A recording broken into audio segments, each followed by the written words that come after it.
नमस्कार मित्रांनो, मराठी माणूस प्रदीप। मनसेला या वेळेला एकही जागा मिळाली नाही आणि जी मनसे असं वाटत होती की 10-15 जागा मिळवून येईल, त्या मनसेला खरोखर पूर्णपणे पिछाट करावी लागली। जे कोणी एक आमदार होते राजू पाटील, त्यांना देखील तितकंसं महत्त्व लोकांनी दिलं नाही का, हा प्रश्न उभा राहतो। कारण जे एकमेव आमदार आहेत त्यांनी 5 वर्ष काम केले तिथे आणि तोही माणूस पडतो। त्याच्यानंतर बाकीची जी लोक कामं करणारी आहेत त्यांना देखील यश मिळत नाही। हे अपयश मनसेसारख्या वैयक्तिक पक्षाचं आहे की निवडून देणाऱ्या लोकांचं आहे?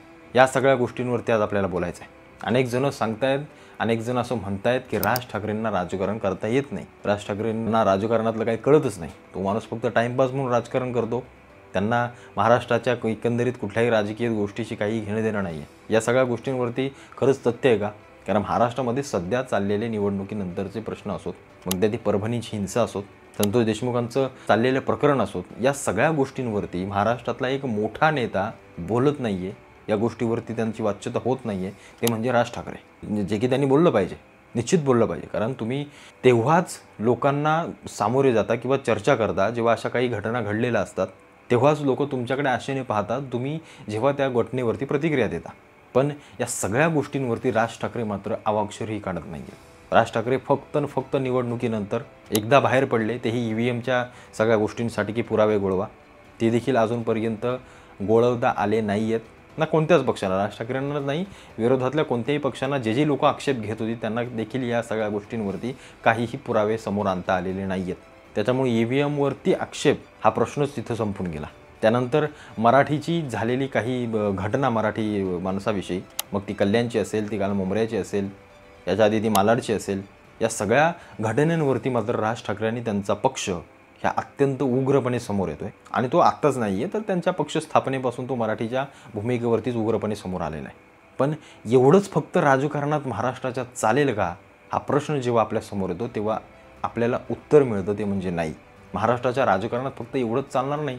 मराठीचा मुद्दा हा फक्त मुंबई आणि शहरापुरता आहे। गावाखेड्याकडे गेले की मराठी आणि या सगळ्या गोष्टी, भाषा आणि कुठलीच गोष्ट आपल्याला दिसत नाही। तिकडचं राजकारण वेगळं, म्हणजे मुंबईचं राजकारण घ्या आणि त्याच्या बाजूला असणाऱ्या ठाण्याचं घ्या, त्याच्या बाजूला असणाऱ्या इतर उपनगरांचं घ्या, ते राजकारण देखील वेगळं।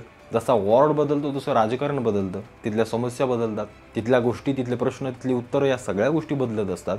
या सगळ्या भूमिकेवरती जे 20 वर्ष मनसेसारख्या पक्षानं राजकारण केलं ते म्हणजे मराठीच्या मुद्द्यावरती, जे नंतर 2014 नंतर थोडंसं ट्रॅक इकडे तिकडं बदलू लागलं, नंतर झेंड्याचा रंग बदलला, पुन्हा हिंदुत्व स्वीकारलं। या सगळ्या गोष्टी पाहता मनसेसारखा पक्ष खरोखरच जिवंत राहील का, याच्यावरती खरोखर अनेक जण प्रश्न उपस्थित करतात। नुसतं फक्त मराठी मराठी मराठी करण्यात मत मिळणार नाही असं अनेक जण सांगतायत, तर राज ठाकरेंना सक्रियपणे महाराष्ट्राच्या राजकारणात घुसावं लागेल। ते म्हणजे प्रत्येक घटनेवरती स्वतःची प्रतिक्रिया द्यावी लागेल। म्हणजे जे शरद पवार हार झाल्यानंतर बाबा आढावांसारखा एखादा चेहरा समोर आणतात काय EVMच्या विरोधात, त्या इकडे माळशिरसच्या एका गावामध्ये जाऊन तिथं सगळ्या गोष्टी करतात काय, त्याच्यानंतर संतोष देशमुखांच्या प्रकरणामध्ये शिरकाव करतात काय, EVMच्या विरोधात उग्रपणे आंदोलन करतात काय, या सगळ्या गोष्टी राज ठाकरे का नाही करत? की राज ठाकरे फक्त निवडणुकीपुरते 1-2 महिन्या पहिले येऊन फक्त सभा घेतात आणि सगळ्या गोष्टी सांगतात, महाराष्ट्राचे प्रश्न मांडतात, पण मागच्या 5 वर्षामध्ये काय काय होतं तिकडे लक्ष देत नाहीत असं अनेक जण म्हणतात। कारण ही जी संतोष देशमुखांची हत्या आहे, जे काही प्रकरणं घडत आहेत, त्याच्यावरती राज ठाकरेंनी बोलणं अत्यंत महत्त्वाचं आहे। चुप्पी घेऊन काही होणार नाही आहे। कारण तुम्ही जितके शांत बसाल तितकी लोक तुम्हाला विसरत जातील, तितकी लोक तुम्हाला दुर्लक्षित करतील। त्याला याला एवढी सगळी प्रकरणं झाली पण ह्याला काय बोलायची गरज नाही। कारण लोकांना हवं आहे काय? लोकांना हवं आहे की ह्या माणसाने या प्रकरणावरती यावं, इथं बोलावं, कोणाची तरी बाजू घ्यावी। लोकांना हे वाटतंय कुठल्या तरी समाजाची बाजू घ्यावी, कुठल्या तरी समाजाला जवळ घ्यावं। समाजाचं जाऊ द्या, जातीचं जाऊ द्या, पण निश्चित सत्याच्या बाजूला तरी उभं राहावं। जी भूमिका राज ठाकरेंची काही वर्षांपूर्वी होती, ते राज ठाकरे हळूहळू राजकारणातून थोडे शांत होत आहेत की काय, शांत म्हणतोय आम्ही, असं सगळं प्रकरण आणि सगळ्या गोष्टी उभ्या राहिल्यात। जे उद्धव ठाकरे, म्हणजे आत्ताच ते उद्धव ठाकरेंनी मराठीच्या पाट्यांवरनं पुन्हा एकदा सगळ्या गोष्टींवरनं आंदोलनं आणि सगळ्या गोष्टी करायला चालू केल्यात। म्हणजे जी मनसेची जागा होती ती देखील उद्धव ठाकरे आता ऑक्युपाय करायला लागलेत, ती भरायला लागलेत। मग येणाऱ्या काळात ठाकरे जवळ येतात की काय, आणि जवळ आले तर नक्की त्याचा फायदा नक्की कोणाला आहे की त्यांचं नुकसानच आहे, हे देखील पाहणं महत्त्वाचं आहे। कारण मनसेसारखा पक्ष येणाऱ्या स्थानिक स्वराज्य संस्थांमध्ये जर टिकू शकला नाही, तर त्यानंतर तो उभा राहील की नाही, हा प्रश्न सगळ्यात महत्त्वाचा आहे। कारण हे मतदार आहेत, हे जे काही मराठी करणारे मतदार आहेत, हे मराठी करणारे मतदार फक्त कानाखाली पडल्यावरच जागे होत आहेत. इतर वेळेस मात्र यांना झोप येते. असे झोपत आहेत की कुंभकर्णासारखे 5 वर्षानंतरच उठत आहेत. त्याच्यामुळे याचा नक्की राज ठाकरेंना फायदा होईल का? आणि जर राज ठाकरेंना फायदा व्हायचा असता तर 20 वर्षात कधीच झाला असता.